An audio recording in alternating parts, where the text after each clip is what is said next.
So welcome everybody to Climate Solutions for North Carolina. This was fortunately already planned as a virtualized event for the first half for our panel, and we were able to think creatively with some of our campus partners to make the entire event virtualized. We think it's going to be a lot of fun. Universities in almost all 50 states, including District of Columbia, Puerto Rico, and several other countries, are all hosting webinars today focused on ambitious and feasible things we can all do in our cities, states, and regions to move the needle on climate change. So as we all know, and hopefully one of the reasons you're tuning in is that what we do locally will change outcomes for the future. Last year, the world's top climate scientists warned that we've got about 10 years to aggressively cut greenhouse gas emissions. And those of us who follow some thought leaders in the space, we got this warning about 30 years ago. So we're really at the end of our time to really get cracking on some aggressive action. And that was the impetus for this nationwide set of discussions. So before I jump in, I'm going to ask Erin to say a few words about housekeeping. Yeah, thank you, Dee Dee. If you could flip to that third slide you have there, that might be helpful for everyone for a visual. So thank you all for joining us today. Like Dee Dee said, we're super excited for you all to be here. We have, it looks like 120 people on right now, which is amazing. Basically, what we wanted to let you all know as participants, you all are auto-muted upon entering. So you're all muted right now, and then when we go to the dialogue portion of this evening, you'll be unmuted. So that's when you'll be able to talk with one another and share things back and forth. I think you all have already taken care to turn off your video screen. If you're a participant and your video screen is still visible, we just ask you to make it invisible right now. You can do that in the bottom left corner of your screen. It says stop video, and you can click it and it will put a little red dash through the line there to show you that the video is stopped. So those are the main housekeeping things. We're very excited, and during the dialogue discussion is when you'll be able to share your thoughts and ask questions and really engage in conversation with one another. There's our housekeeping tips. Thanks for that, Erin. Yes, and I didn't touch on submitting a question. We're going to have a moderated Q&A after our panelists present each. So you can submit a question in the chat feature. And yes, Carmen, to answer your question, I believe we'll be able to share slides with participants afterward. But yes, you can submit a question here in the chat, and Dee Dee will be moderating a Q&A. And then if we have time, we might be able to take questions from you if you put them in the chat. So Dee Dee will call for those at that time. Thanks. Excellent. Thanks, Erin. So to introduce tonight's panelists, we have Jessica Whitehead. Jess is a Chief Resilience Officer for North Carolina Office of Recovery and Resiliency in the North Carolina Department of Energy Management. Elizabeth Utz is a journalist with the Energy News Network. She's the former Director of Communication for Environment America. Elizabeth is the person as a journalist who helps us cut through the very confusing landscape of renewable energy here in North Carolina. And finally, Steve Caland is the Executive Director for North Carolina Clean Energy Technology Center. Following our panel, we want to start with the end in mind here. So thanks for all of you for being part of this live experience with us. We really want to leave this entire experience having created actionable takeaways through our deliberative dialogue breakout sessions. And each of you represents a different stakeholder group here in North Carolina. If you're a student and you're not a resident of North Carolina, I'm quite certain that these takeaways will be fungible, transferable to you in whatever state you go back and become active in. For the second piece of our event tonight, we're so honored to have our colleagues from the Office of Civic and Community Engagement here at Wake Forest, Dr. Marianne Majuka, Deb Mark, and Shelley Sizemore. are all going to join us in breakout rooms. So we have the technology to be able to break out into smaller groups to discuss some of the solutions that you read about in the discussion guide. So just making sure you know that we have put our money where our mouth is at Wake Forest. We have so far achieved a 30% reduction in greenhouse gas emissions from our 2007 baseline. And as I hope many of our panelists or several of our panelists will talk about tonight, this really starts with radical investments in energy efficiency. We are on track to achieve a 50% reduction in greenhouse gas emissions by 2030. The graph that I have here for you starts at that 2007 baseline. And our campus, like many other campuses, has grown over time in square footage. So that red line that goes up, up, up indicates what business as usual would have looked like at our original energy intensity with that added square footage. The reality is that through these investments we've made, our greenhouse gas emissions follow the blue line, the green line on the bottom toward that ultimate trajectory. As a campus, we're creating an aggressive carbon action plan to reach carbon neutrality by 2040. So a bit of a roadmap for tonight. Each of our panelists is going to give a short presentation from their perspective on this issue of climate solutions for North Carolina. We have a couple of questions lined up that each one of them will answer. If you have questions, as Erin said, please put those in the chat function. And then we're going to transition to breakout rooms for facilitated discussions. And I don't think you'll have to do anything at that point. You'll just be transitioned into those breakout rooms. And your facilitators will take it from there. Then we'll come back together for a shared discussion, some of the highlights of what you all talked about and actionable takeaways from those breakout sessions. And in closing, we hope to be able to have one call to action that we can all pursue. And if each of you want separate calls to action for campuses or municipalities or different areas around the state, then that will be the time to do that. So without further ado, I'm going to turn it over to Jess for her piece. Thank you.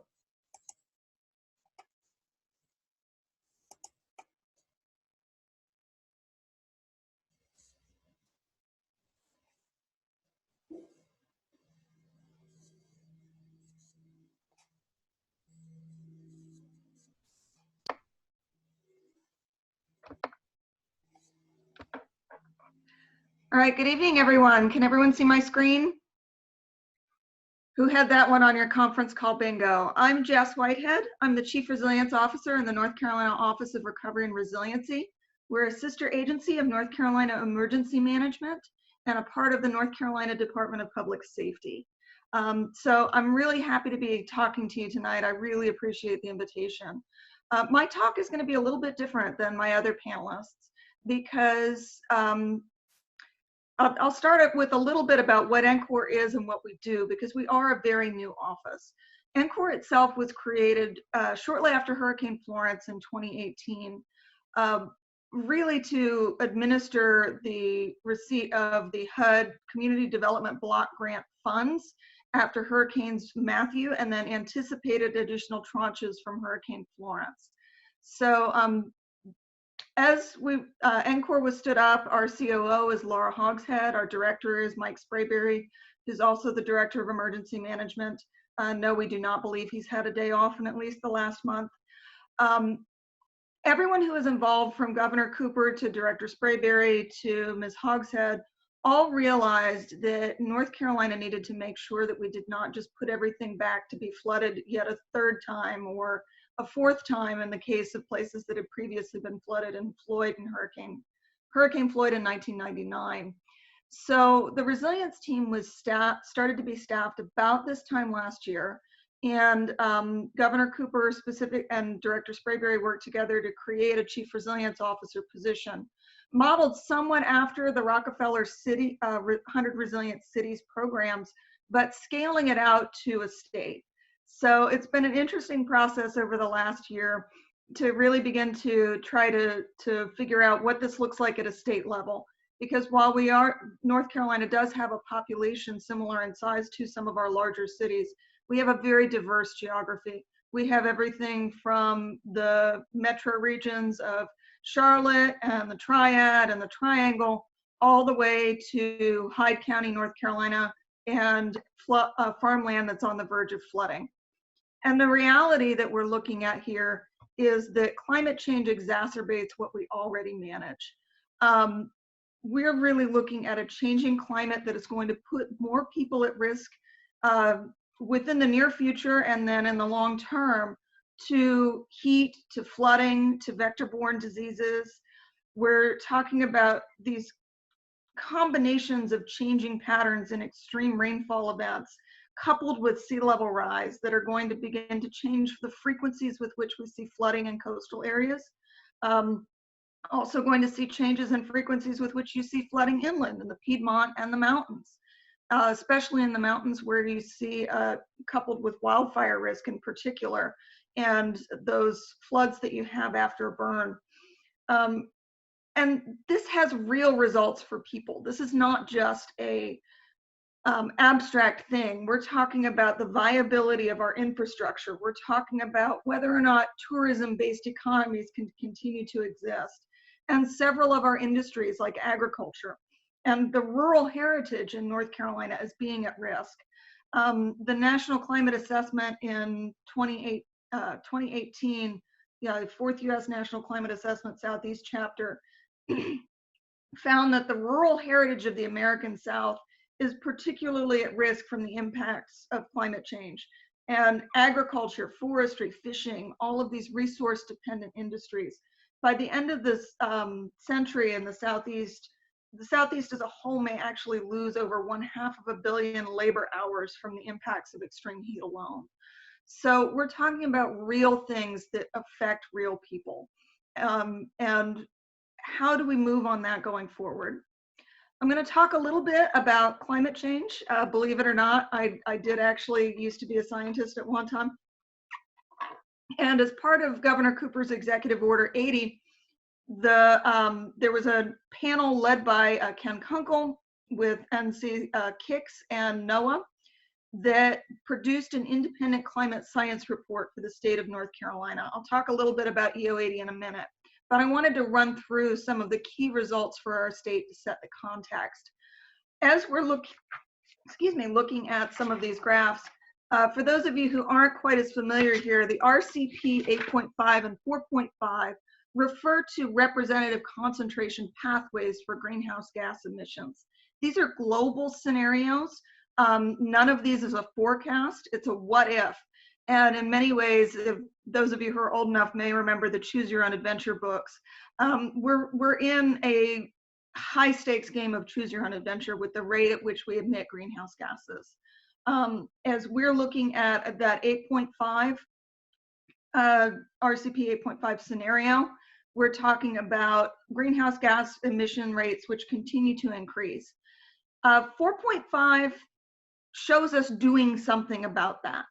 And that's a slower rate of increase that peaks at the mid-century and then begins to decrease afterward. So as you're looking at some of these graphs, this is the projected number of hot days throughout the state of North Carolina through 2040 and then to the 2041 to 2060 period. You're still seeing changes in the number of days here, no matter which scenario we pursue. So what we're seeing here is that talking about the need to build resilience to climate change or to adapt to climate change is not really an either or question, it's both. And the question is how much? We don't have a cost for how much adaptation to an RCP 8.5 scenario is going to cost in the state, but I guarantee you it's going to be a lot more money than we want to spend, and it's going to be a lot more than that RCP 4.5 scenario. So moving on to projected changes in warm nights. Why would we think about warm nights as being something that matters? There are a lot of crops that need to make sure that they're not exposed to heat stress. There are a lot of people in our state, especially in rural areas, who still do not have affordable access to air conditioning. And so when you're seeing warm nights, you don't get that relief. You begin to see more heat-related illness. You begin to see more crop losses. Most people, I think, when they think of emergency management, probably think of floods, although now you'll be thinking of us in terms of COVID-19 for a while as the most recent disaster.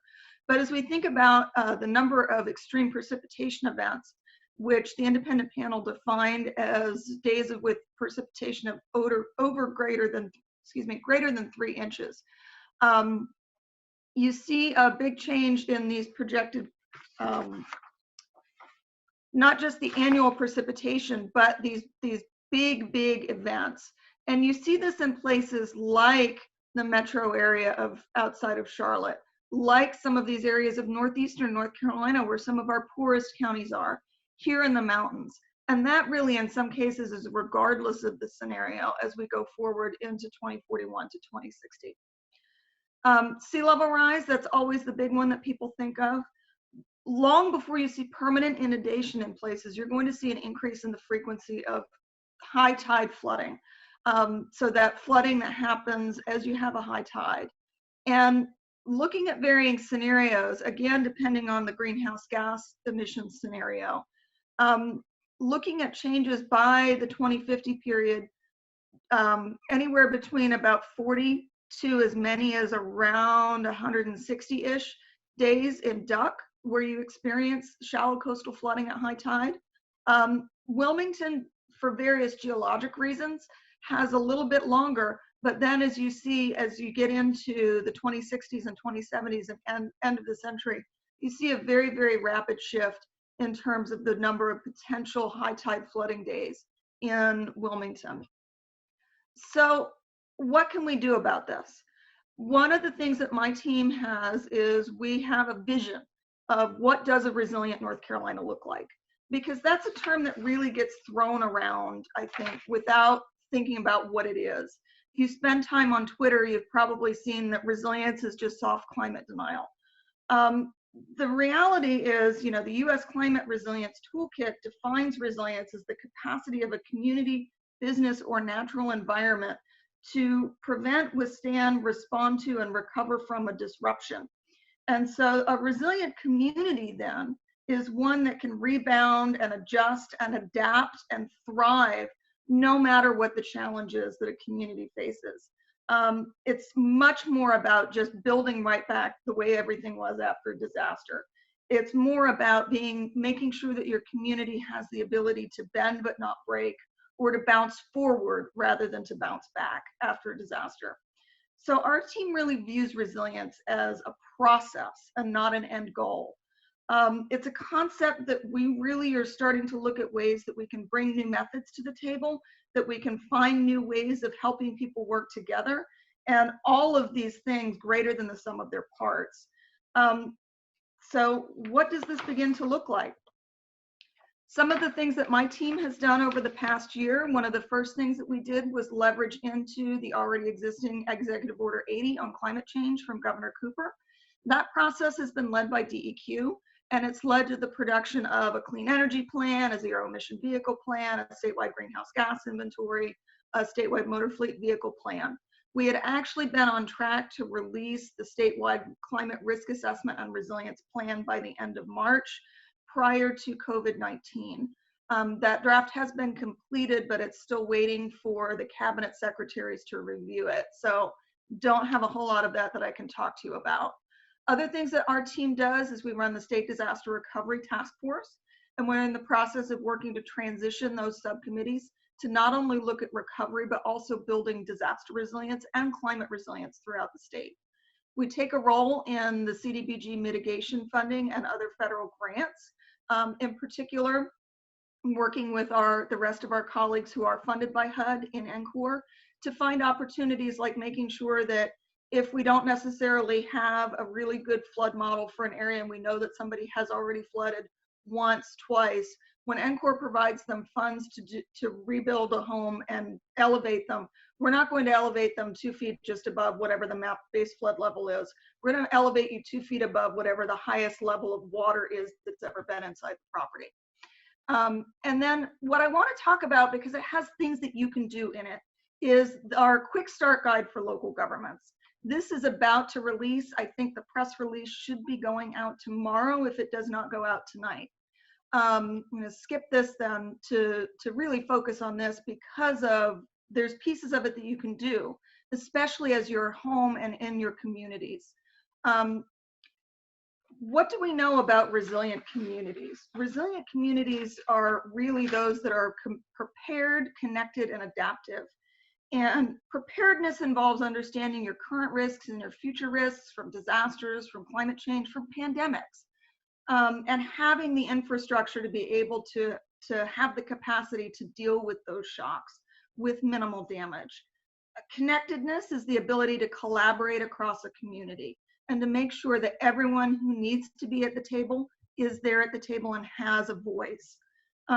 No one gets left behind. The vulnerable people are a part of the process. And then finally, adaptability really involves being able to set goals and applying to the environmental, social, and economic systems that all make our places the reasons that we love them. So we look for ways to achieve benefits among all three, like conserving land in flood-prone areas that slows runoff and absorbing floodwater so that fewer homes and businesses get hurt. So things you can do as students, you can take a role in your communities, especially some of these communities where you're living in a small town. You may live in a place where your town may not even have a professional manager. It may be a consultant who manages several different towns. You can become a resilience champion. You can become someone who coordinates across the capacity within a community, within the local organizations and businesses and community members to build that resilience. You can take a role if your town's professional staff or elected officials are too busy in doing other things. You can reach out and assemble a local resilience team. Find those local experts. Find who needs to be at the table. Find who's historically been included and make sure that they are included. You can help your communities begin to understand what the future risks are. For a lot of communities, especially those that have very little data, having you come in from a university where you know how to read maps, you know how to read data, you know how to find this information is incredibly valuable. And then being able to teach it to the people in your community. When you are a local person in your own community bringing this information, you are a much more powerful voice than me coming in from the state. Engage, make sure that everyone is a part of the process as early and as often as possible. Your local community may not be used to working online the way that we're having this webinar right now. So how can you help them have the tools, especially in a time when it's not safe for people to be in the same room? And then finally, once you've set those teams up, you can help your community to act. You can help research and investigate the best practices to meet those goals. You can agree on what matters and how to reach them. You can agree on ways to find pathways to implement projects that you know need to be done, helping to find funding and write grants, and working to help your community develop metrics to understand what's working and to celebrate those successes and milestones. So with that, I wanted to thank everyone, and I think we'll have questions during the panel. Great, thank you so much, Jess. Appreciate that presentation. We're going to transition without pausing for questions to Elizabeth, and then we'll come back. We're starting to get a couple of questions in the chat feature, and we'll come back to it. Thank you.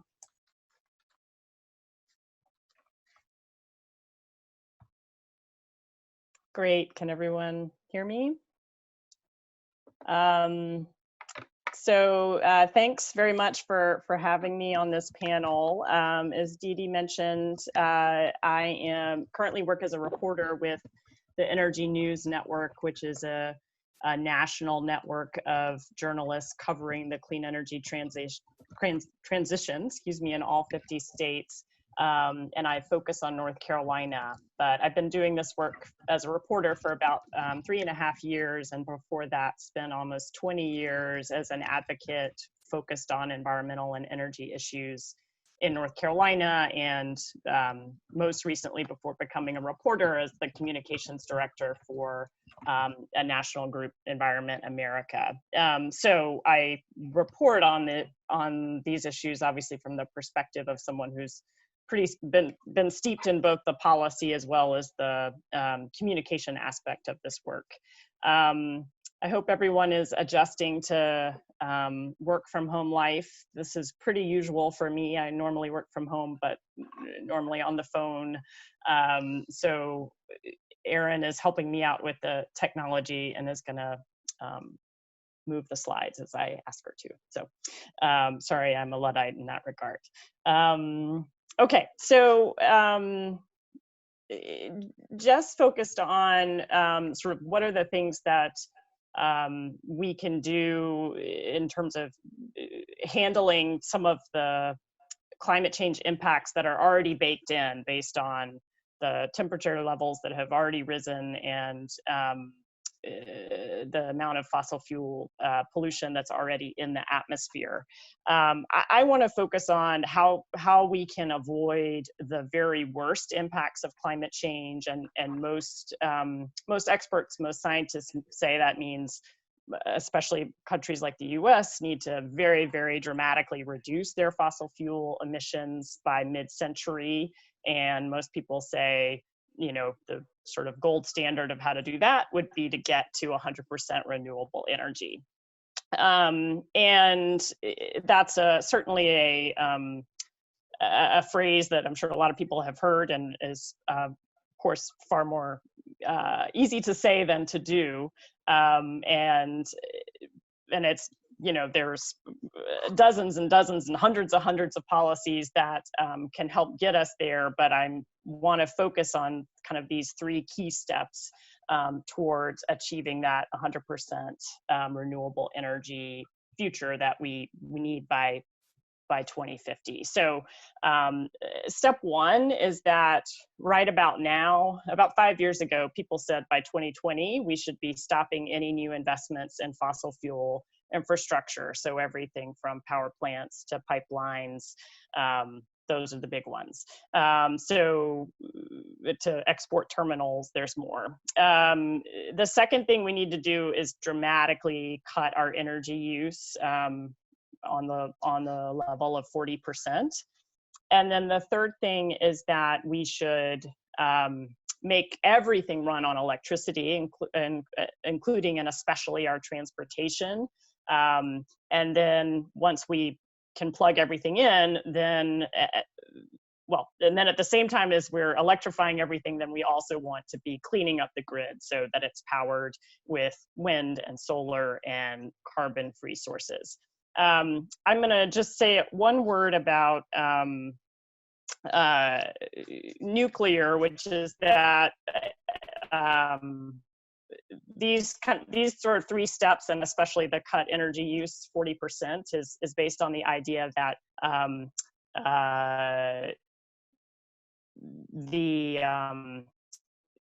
that we would, you know, use 100% wind, solar, ocean energy, et cetera, and not any nuclear power.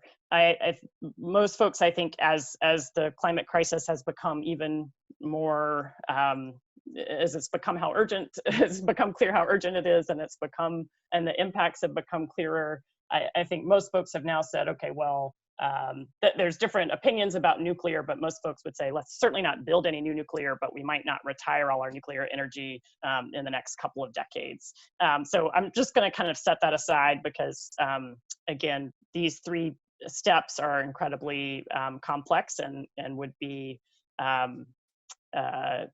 ambitious, but I'm just going to focus on that 100% renewable energy for the purposes of this. Okay, so on to the next slide. I just want to kind of walk through how North Carolina is doing on each of these steps. And yeah, I'll just walk through each one. So first of all, you know, Duke Energy is our major energy supplier. It supplies even though it doesn't deliver all the electricity in the state, there are some municipal co-ops and rural co-ops that actually deliver that electricity. They just buy the power that's generated by Duke. So Duke produces the vast amount of power in the state, and so what they plan in terms of their portfolio is very important. And they are proposing to build upwards of 24, as many as 30 new gas units by 2034. So definitely not planning on stopping new fossil fuel investments anytime soon. Same is true of the Atlantic Coast Pipeline. That's a venture between Duke Energy and Dominion Energy that would supply many of those new gas units that Duke proposes to build. So that is a pipeline that's on hold right now, but is tied up in court challenges and has met all of its other permit approvals. And so that would run kind of along I-95 in the eastern part of the state. And then there's a smaller pipeline, but also worth noting, it would be new fossil fuel investment that would kind of run closer to Winston-Salem, more like through Rockingham County, middle of the state, down to Burlington. And then the other thing I'll mention is that natural gas use, if you look at the data from the Energy Information Agency, they would, certainly North Carolina's natural gas use is on the rise. Most of that comes from the increasing use of natural gas in our electricity sector. But, it's worth noting that when we talk about electrifying everything and stopping new infrastructure investments, there's also things like, people like to have natural gas stoves in their home. And that's the kind of thing that, if we're really going to get aggressive on stopping these new investments, we need to, for example, stop building new houses that have natural gas hookups and stop connecting new existing homes to the natural gas infrastructure. That's the kind of, and we're not doing that right now, although the data doesn't show that residential gas use is going up. But again, just a note there. So that's how we're doing on new fossil fuel infrastructure. We are poised for a big increase, although a lot of this is still in the planning phase and hasn't yet come to fruition, largely, I would say, because of public pushback and pressure, and some due to economic factors.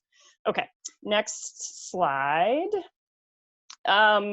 Reducing energy use, we are also not doing super great. Back in 2007, a bill passed that would require 12.5% of the state's electricity sales to come from renewable energy, but 5% of that 12% could be from efficiency.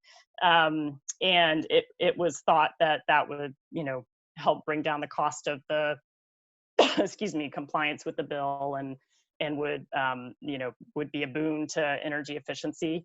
But it turned out that solar in particular, it was much cheaper than people thought. And so no one is taking advantage of that ability to use 5% of the 12.5% requirement from efficiency. And as a result, there's tons of energy efficiency measures that are kind of left low-hanging fruit steps that are just not getting enacted, mostly in the industrial sector, but there's also a lot in the building sector. And on buildings, I would say that a key problem is that a lot of the policy is dictated by a little-known council called the North Carolina Building Code Council. As you might imagine, it's pretty well captured by developers and development interests, and they are pretty resistant to any change in our energy conservation code. And then to, and to really ramp up our efficiency to such that we could reduce our energy use upwards of 40% below business as usual is going to, again, require pretty aggressive measures like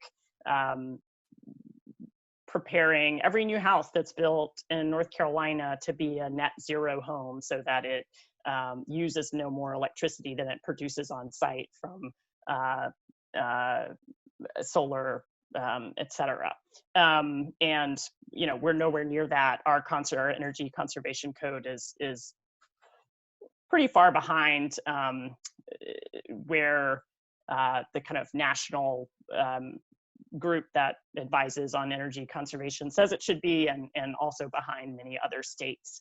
And then the state has made some progress in cutting energy use in government buildings, although a bill that would require an additional amount of energy efficiency in government-run buildings, which would also save money, is stalled in the legislature right now in the state Senate. So we have made some progress and helped and saved money, I would say, in many government buildings, but tons and tons of opportunity that we're not taking right now in energy efficiency.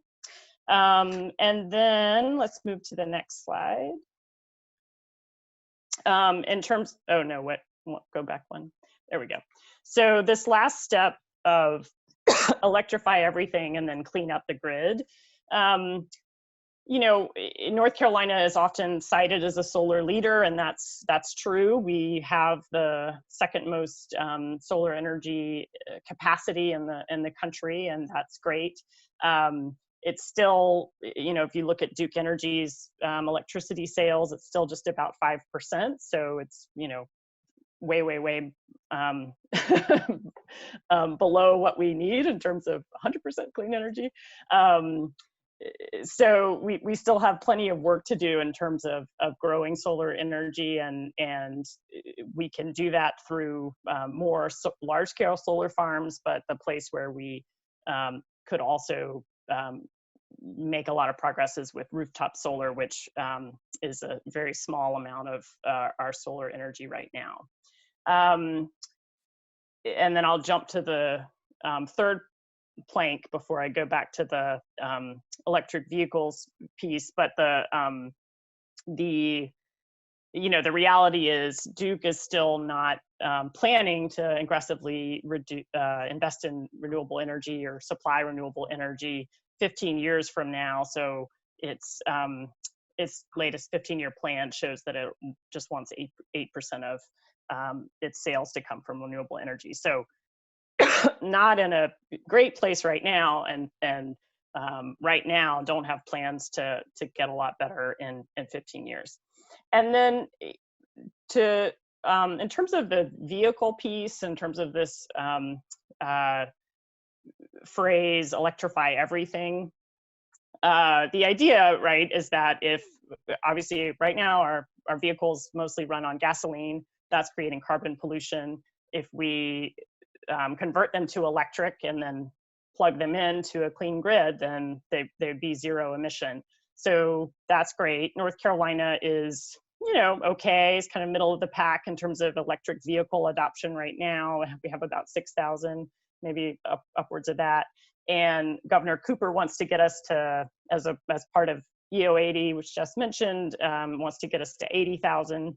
That would be great, but that's also about the same projection that is out there in terms of just, you know, what electric vehicle companies think is going to happen with the market naturally. So, you know, we're pointed in kind of the right direction. There's also plans under a settlement windfall that the state got when Volkswagen produced all those diesel vehicles that were illegally polluting smog out of their tailpipes.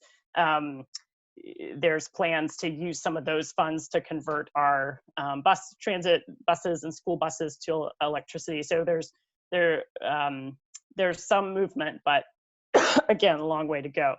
And then the last thing I'll say about electrifying everything is that there is, it's just a word about renewable natural gas, which is gas that can be produced from organic sources like, excuse me, the methane captured from hog waste that can be converted into gas, which can then go into the existing gas infrastructure and you know, used to power all the things that, you know, natural gas, the fossil gas now powers. There's a and so, you know, at the end of the day, we may not be able to electrify every last piece of our grid. There may be certain industrial processes that require very high heat and need combustion and won't be able to work on electricity. And so, but most people still think, you know, renewable natural gas is fine, but is, no matter what, it's going to be a very tiny piece of the electricity of the clean energy picture. It's going to be, you know, 4% or less according to the reporting I've done. So I just wanted to say a word about that. And then we'll go to the next slide. So this is just to kind of show you what I basically have been talking about. This is Duke's current energy mix on the left side of the screen, and its projected energy mix in 15 years. According to its most recent plan. DEP means Duke Energy Progress, and DEC means Duke Energy Carolinas. Those are just the two Duke utilities that serve and produce power for the most of the state. So you can see that nuclear is going to stay, according to its plan, about 50, you know, it's going to go down a little bit in the next few years, but renewables is only growing a little bit. And CC means that's natural gas, and so is CT, CHP, and I forget what that last, anyway, that orange slice as well is natural gas. So you can see how their planned build out of natural gas looks on a pie chart. Okay, so let's go on to the next piece. I would say that in terms of what are the major challenges and how we can get farther down the road of 100% clean energy is, you know, number one, political will. There is the Executive Order 80 that Governor Cooper has come out with, and that is good as far as it goes, but it doesn't, there's not a lot he can do just on his own without support from the legislature. And, you know, the legislature has done some good things for clean energy over the years, but the kind of measures we need to take are aggressive and aggressive enough that lawmakers are going to have to be willing to acknowledge the climate crisis and enact measures that meet the challenge instead of, you know, just kind of incrementally move us along the track.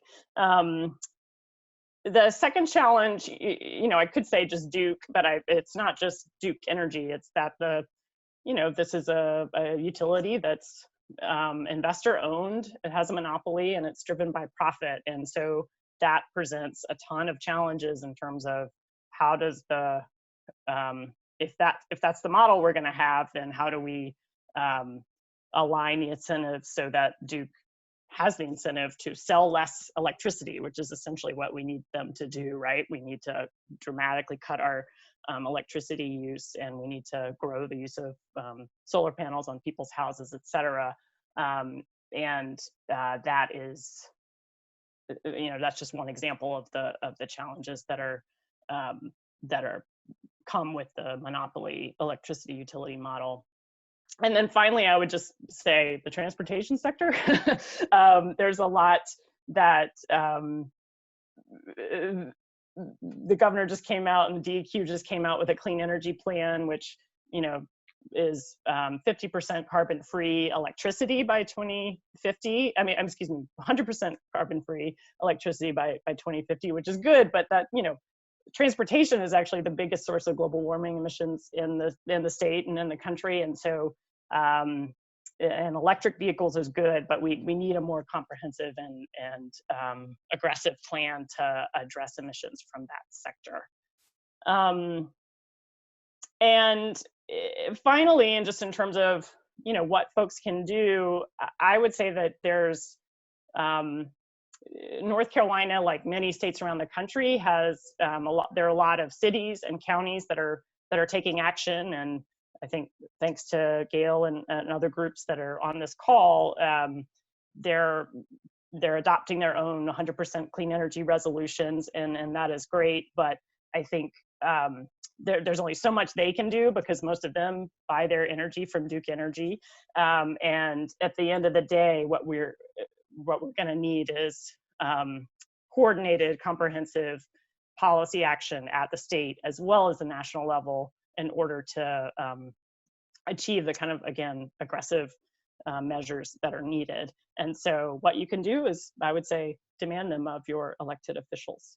So I'll stop there and happy to take questions later. Great, thanks, Elizabeth. So before we transition into our dialogue portion, Steve's going to bring it home with opportunities for accelerating innovation. Welcome, Steve. Thanks. Hope everybody can hear me okay. And I hope you can see me. I can see my screen, but I can't see my own picture. So at any rate, my name is Steve Calland. I'm the Executive Director of the North Carolina Clean Energy Technology Center. We're part of the College of Engineering over at NC State. And let's see here.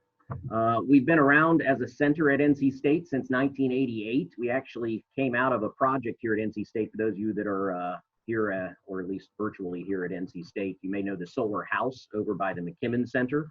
That was built all the way back in 1981, and it was a project that came out of the discussions around the oil crises of the 1970s. So NC State's been at this a long time, and we've been very involved in the development of clean energy technologies and the creation of market opportunities to get those technologies in use here in North Carolina. We're part of the UNC System Chartered Centers Service, or Chartered Centers list. So we're actually chartered as a public service center, not as a research center through the UNC system. We do some applied research and analysis. We do a lot of technical assistance and technical training as well. You can see that we do work in clean power and efficiency, renewable energy, specifically clean transportation and green building. But even though our center is housed in engineering, I'm actually a policy analyst by training. In fact, the dean sees me in the hallway and kind of mutters under his breath a little bit because I'm a policy guy. But I think that NC State and the college recognized long ago that in the world of energy, you really don't get a lot done with just one leg of the stool. You have to really bring kind of the technology issues, the financial and economic issues, and the public policy issues together and get them all kind of pointing in the same direction.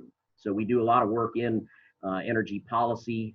We're not an advocacy group, of course. We're part of the university and therefore a state agency, but we do a lot of comparative policy analysis and provide technical support on policy issues to local governments, to businesses and industry, to executive agencies, and to the legislature here in the state. And then we do a good bit of work in workforce development, training for continuing education, and I'll talk more about that in a minute. So clean energy and climate change, you know, why are we talking about energy when we're kind of talking about climate change? Well, energy is the biggest creator of greenhouse gas emissions. I don't think this is a shock to anybody. And energy demand is going to continue to increase, not as much in this country where a lot of energy efficiency is being brought to bear to flatten that curve. A nice phrase that we're hearing a lot these days, but it applies to energy use as well. But particularly in developing countries, if you think about countries like India or China, and you think about the amount of energy intensity that we have in our homes and in our driveways with multiple vehicles, and you apply that to countries with those kinds of populations or to the continent of Africa, you can see that there is a whole lot of potential growth in energy demand coming down the pike.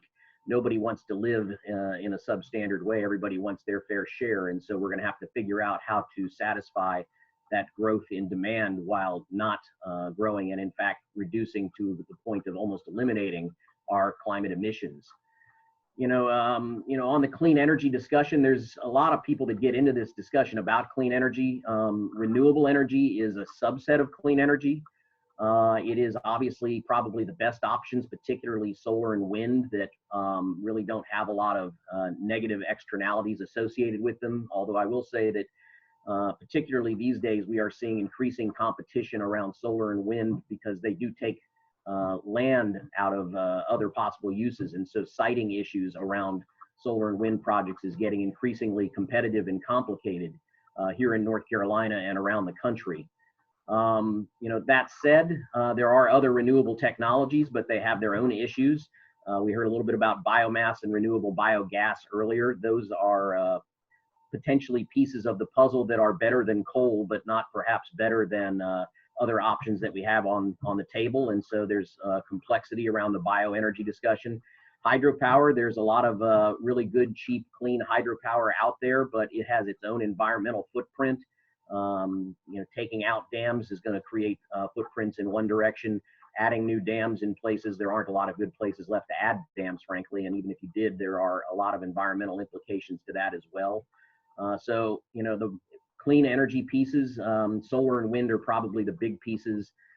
We can do a lot if we can get better energy storage technologies and cheaper energy storage technologies. We are really seeing, in particular, lithium-ion batteries come down in price lately. That's kind of driven jointly by the demand for utility scale and building scale storage, but also by the demand from the electric vehicle market. And it's really, if you bring it down to it, a lot of the larger batteries are just strings of those smaller batteries. So we're seeing a lot of demand for battery technology that's helping to drive down the prices on the lithium-ion side. But lithium-ion batteries really have kind of a optimal space of about 4-hour to maybe 8-hour usage. They'd have to get a whole lot cheaper before we'd start using them for longer term storage or seasonal storage. And so we're probably looking for a future where we have to bring on other storage technologies, whether they be flow batteries or fuel cells or hydrogen, green hydrogen technologies that will give us better seasonal opportunity for shifting energy loads across seasons. Other clean energy technologies that get discussed out there, Elizabeth touched on, the discussion around nuclear power. I would agree that, existing nuclear power is probably helpful in the short run, but the thought of trying to add additional nuclear power is probably complicated, extremely expensive to the point of being almost unfinanceable. And so there really have to be some significant breakthroughs in nuclear technology to make that a viable conversation, I think, for any kind of large scale build out at this point. Natural gas used to be the bridge fuel. I have reports on my shelf that date back to the early 90s when the solar industry used to work closely with the natural gas industry on trying to come up with, this conversation around the bridge fuel. But, as Elizabeth suggested, that is becoming less and less the accepted conversation around natural gas. And we're seeing more and more people say that we really need to not only be pushing away from coal, but away from natural gas as quickly as we can as well. Carbon capture technologies may have a role, but we are really not anywhere near, as far as I can tell, cost-effective and scalable technologies for carbon capture that are going to be useful for driving large amounts of energy in a carbon reduced or free way. So we've got a lot of work to do on that front. We do have obviously a lot of coal and natural gas in this country that people would like to tap into, but carbon issues are really going to make it hard given technologies that we don't have yet that would help to mitigate it. And then Elizabeth talked some about energy efficiency. I would say that energy efficiency isn't sexy, as they say. It's not the thing that people first think of, but I always tell people that you're absolutely crazy to be investing in solar on a building if you haven't found every piece of energy efficiency you can find first, because energy efficiency is usually the cheapest option, and the cheapest energy is the energy you didn't have to use in the first place. So, when you start thinking about, the discussion around climate change, you really start talking about energy as a proxy for it. And there are a lot of reasons why people talk about energy policy. Obviously, the societal goals, climate mitigation and adaptation, but also energy security or independence, improved technology options, reduction of other types of environmental impacts, environmental development, economic development, equity and justice.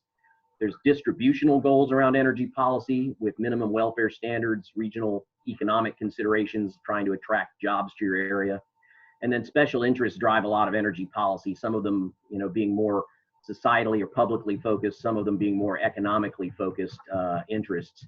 But the nice thing about energy policy is that there are lots of different ways to talk about energy because of all of these different rationales. And so, I'm always pleased that no matter who the person is and what their political stripe might be, there's usually a conversation to have around clean energy with those folks that will appeal to some part of their interest. And so, climate change, it's this huge sprawling problem. There's so many different pieces of the puzzle, so many different decision makers, so many different levels of government, so many different markets and end users. It's pretty complicated, and it can seem a little bit so complicated that people throw their hands up. And this is, kind of an example. Some people may have seen this before. This is just an energy flow chart for U.S. energy consumption, and you can see which are the larger sources of consumption. And by the way, I'll note that renewable energy, more than half of that is going to be bioenergy and hydropower. Solar is a pretty small percentage of that number, although growing quickly these days, but from a very small base. Wind is probably around 6 or 7, maybe 8%. I'm sorry, a little less than that.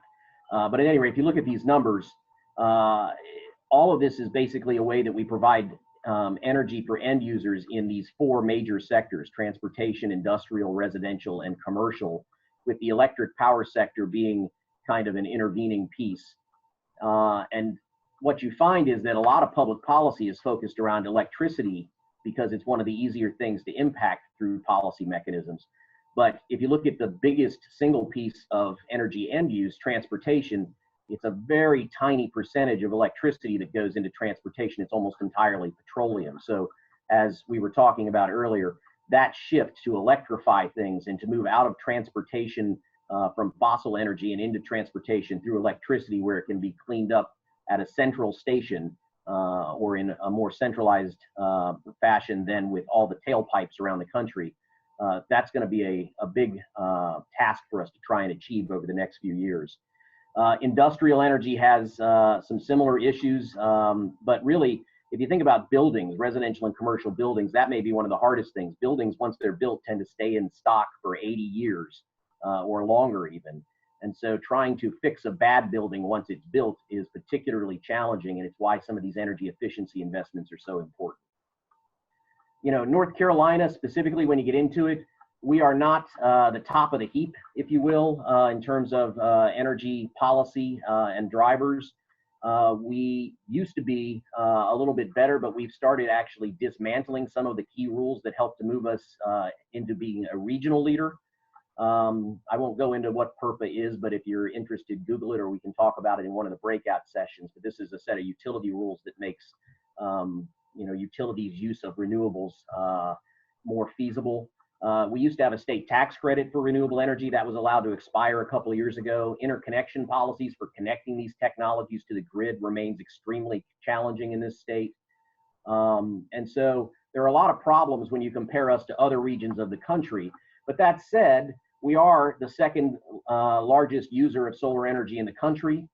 We have the largest wind farm in the southeast, the Amazon wind farm up in the northeast corner of the state. We are the only state in the southeast with a renewable portfolio standard, although Virginia is about to stomp on us. Our portfolio standard requires 12.5% to come from renewable energy. Virginia is about to go to 100% by 2050 with a piece of legislation that's pending on the governor's desk right now there. There are other supportive policies for utilities and for tax credits. I mentioned them earlier that were in place earlier that helped to drive our market forward. And then we mentioned briefly EO80, and I want to talk a little bit about that. But just to give you a sense as to that leader in the region, but laggard nationally. You can see this is a typical map of a typical type of energy policy. This is renewable portfolio standards around the country. And you can see that there's a lot of standards around the country that are larger than ours at 12.5%, 60%. You know, some of these standards that are out there, 100% in Maine, 75% Vermont, 100% DC even. But the Southeast is basically this large white space for the most part. And so we have somewhat of a leadership role in the region, but we have work to do to keep up with the rest of the country. Now, Executive Order 80 that was mentioned is going to strive to accomplish 3 big items. Reduce statewide greenhouse gas emissions to 40% below 2005 levels by 2025.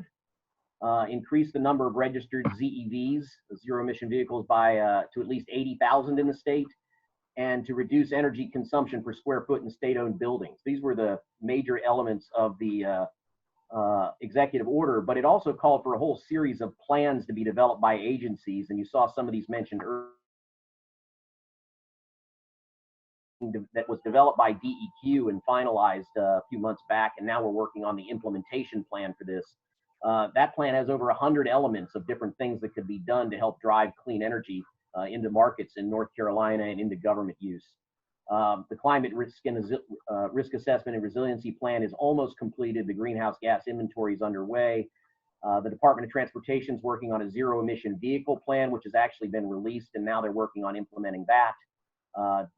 Department of Commerce looked at workforce assessments, and North Carolina motor fleet is being looked at by the Department of Administration. So a lot of new opportunity coming down the pike, and I've been in more 3-hour plus Zoom meetings in the last month, even before all this coronavirus stuff started, as we work on implementation of these various plans than I care to think about. But it is a lot of work and a lot of interesting stuff coming down the pike right now.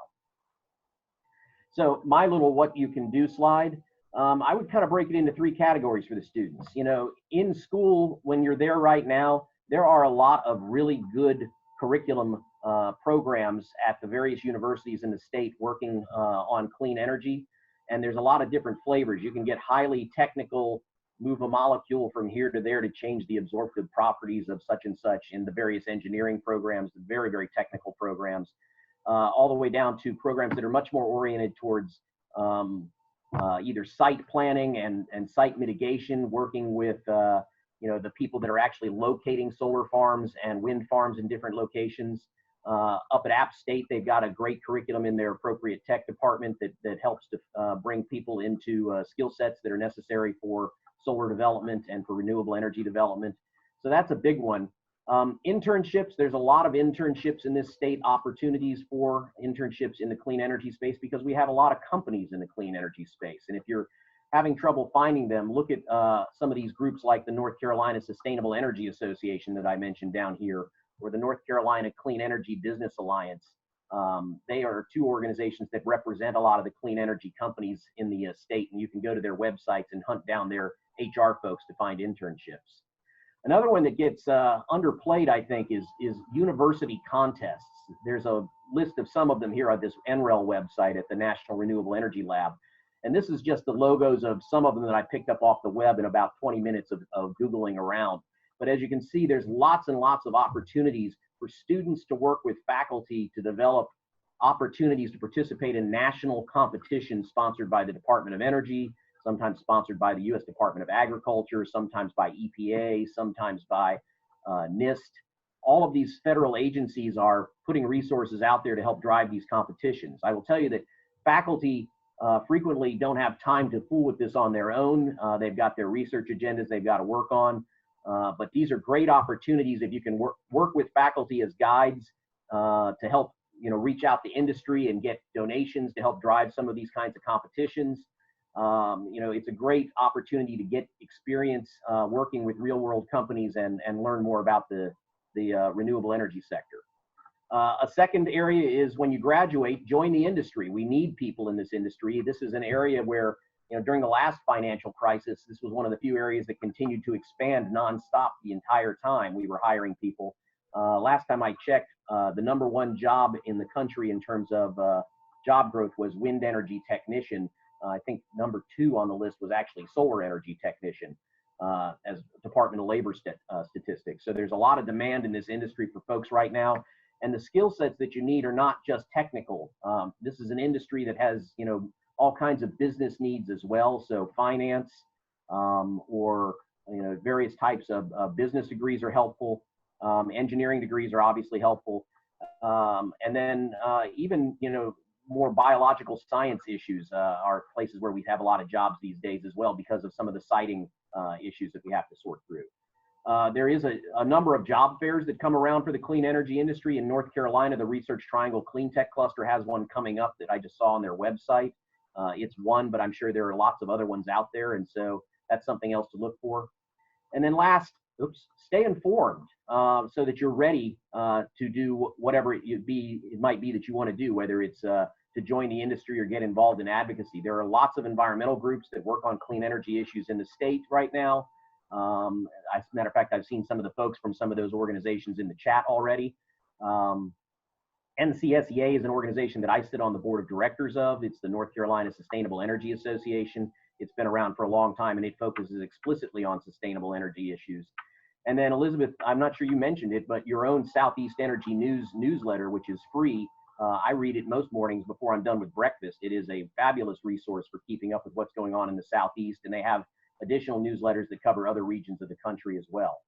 So that, I believe, is my talk. And with that, I will turn it back over to Dee Dee.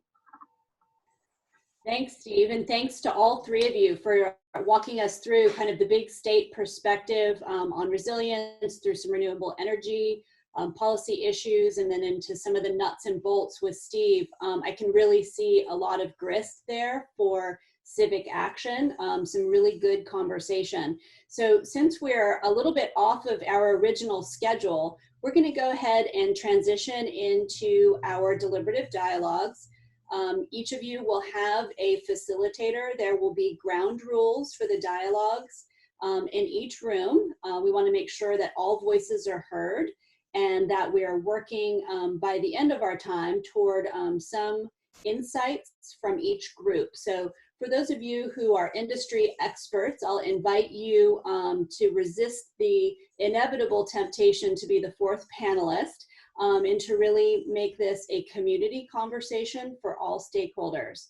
So Erin's going to push the buttons now, and we'll see you in the rooms.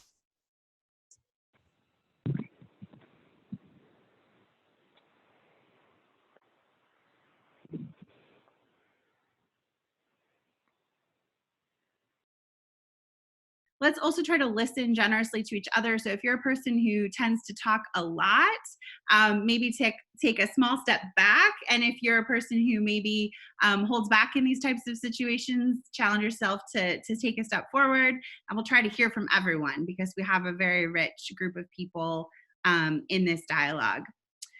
We have different perspectives here, so we're just going to ask that everyone, really listen and communicate openly, listen openly, to try to embrace some new perspectives. And the last piece is just that everyone's coming from a different industry or a different space, and so we've been asked to just whatever's shared during this dialogue, we'll keep here. So nothing is going to be repeated or attributed to a person outside of the dialogue. Do those sound good for everyone? Just little head nods that I'm seeing. Yeah, great. Okay, so we're going to start by having a conversation. So Jess, you actually outlined, as you were talking about resilient communities, really well kind of aligned with some of the 3 options that we're going to discuss today. So the first is, if we were to think about how we want to focus our resources that are limited, our time that is limited. Hi, welcome back, everyone. I hope I didn't bring you back too abruptly. Glad to see all of you all here. It's more fun having everyone's faces visible. Thank you to our facilitators for conducting that discussion with us. I'm sure it was wonderful. I wish I could have been in every single one.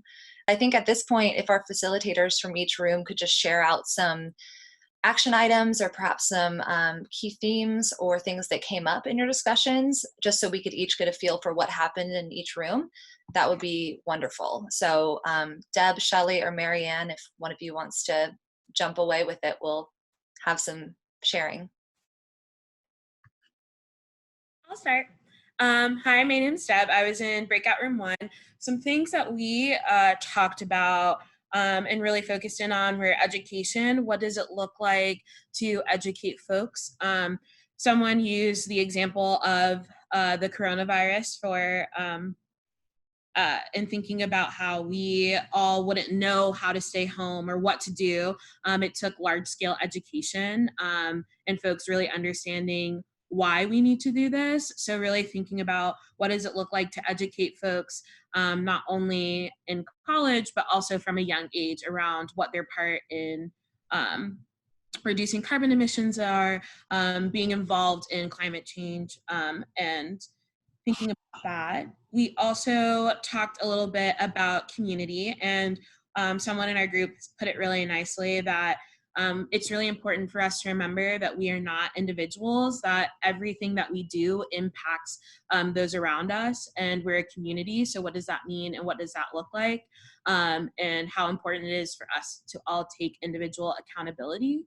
And then obviously something that came up is that we are in an election year, so making sure that people are voting and looking at the folks who are running and making sure that you are looking at their voting records and making sure that you're asking questions or creating surveys so that folks can be educated about who is on their ballot. Awesome. Thank you, Deb. Thank you so much. I mean, 3 actionable solutions right there in one discussion. Thank you for sharing. That's great. Shelly, I think you were in breakout room 2. If you want to share out some things that came up for you all, that'd be great. Yeah, I was in breakout room 2.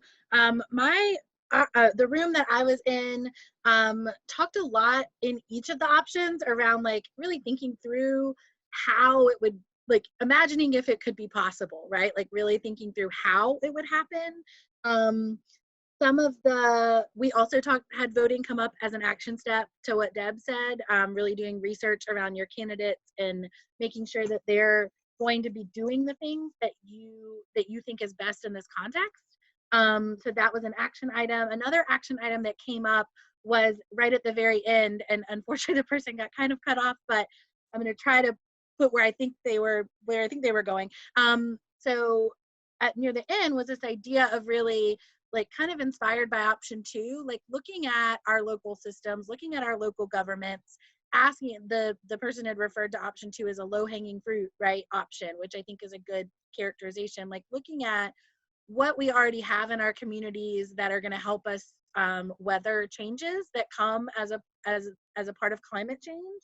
And also looking at what are the barriers that are in place, like what's preventing innovation, what's preventing communities from being more responsive, more pliable, right? And then like trying to dismantle some of those barriers so that when we do get to the point of needing, or as we're continuing to make changes, and when we really get to the point of needing to be responsive, there's less barriers to do that with. There was also discussion similar to that around, really trying to prepare what we can now in concert with other strategies. My group was interesting. I thought one of the interesting things that surfaced was that multiple people repeated that we need an all of the above strategy. So we need all 3 options, maybe at different times, but like that we need all 3 options. And so that was something that kept coming back around. That's awesome. Thank you so much, Shelly. Thank you to everyone in breakout room 2. I love that those themes of community resilience are really popping up there, and thinking about barriers and what it means to overcome those and how they affect different populations and how we can work on that together in community. Thank you for that. Mary Ann, if you want to talk about breakout room 3.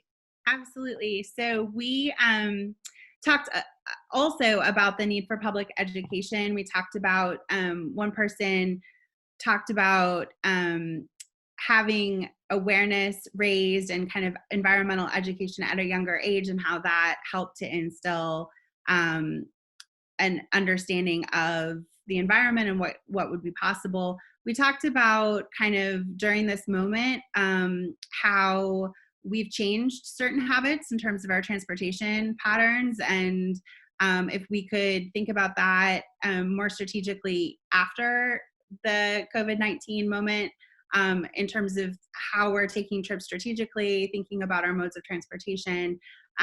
We also the college students in our group talked about recycling and how to make that more easier, but also information about that, and raising awareness to students who maybe are not as interested in sustainability and how to get them more engaged. We also talked about advocacy and the need to really support community groups and grassroots interests, and through politics, and also through really keeping pressure on big energy business, and maybe pushing back against some policies that we don't think are going to support the entire community. We talked about the faith and business community coming together to create a statewide coalition. And we also talked about public transportation and just how important it is to have bike lanes, to have access to public transportation that are really accessible for all people. And then the other thing I thought was interesting, because we are in Winston-Salem, we talked a little bit about how difficult it is to have, with recycling, we talked about possibly banning plastic bags, but also what if we could make a uniform system across the state in terms of guidelines for recycling, what that might look like. Thank you, Marianne, for sharing out on Breakout Room 3. Lots of actionable things there. I love the idea of coming together with the faith and business communities. Dee Dee, I wanted to see if you wanted to ask a closing question, give our panelists a final word. And just as a reminder, some housekeeping from our end. We've been recording this session, not the breakout rooms portion, so you all were able to speak freely there. We will follow up with you with the link to this recorded session so you can view it, and then slides for you to look at afterward. And then if I can figure it out, the chat saved so you can see the questions that have been asked so far that we probably won't have time to get to in this face-to-face session, but we'll keep record of. Dee Dee, if you want to take it over, thanks. Yeah, thank you so much. It sounds like each of the breakout rooms did address kind of the parallels between the COVID crisis and the climate crisis. And while the COVID crisis has captured the airwaves right now, and it's even taken over the meme sphere, I would love for each of our panelists to leave us with one action item that serves as a bridge between the COVID crisis and our collective consciousness, our collective action, been pointed out, brings us back into action for the climate crisis. I'll let you all thumb wrestle for who wants to take it first.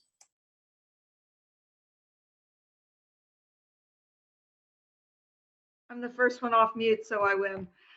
I would encourage you to think about looking for, in the adaptation field, we call them no regrets actions. And in this case, what it would be is the pandemic has really exposed the vulnerabilities of many of our communities. I think I saw a statistic earlier today that something like 11% of our job force in North Carolina is out of work in the last month. And a lot of the things that you can find to do in your community through looking through your social media networks, all of your family networks, is find the things that build resilience in your community now, because a lot of those things are also going to be things that build the resilience of your community in the future. Whether it's looking for economic wins or social networks and better ways to support your neighbors, those types of things. Those are also things that are going to help your community, and those networks will be critical for you to draw on as our communities face the climate crisis. Thanks, Jess. I can't see Elizabeth or Steve. Call on Steve. Am I not visible? I guess, so you're looking for things that folks can do, kind of sum up items here?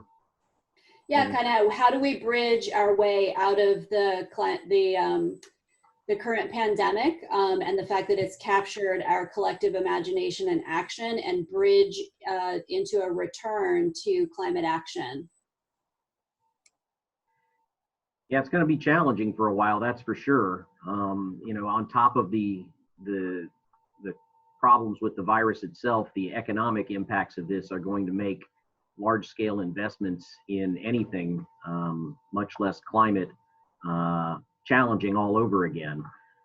So I agree with Jess that no regret strategies and things that have that tell the right story is the way to go. In the world of clean energy, the way we talk about it is that you don't talk about climate, you talk about economic development, you talk about job creation, you talk about new technologies that are going to make other things better.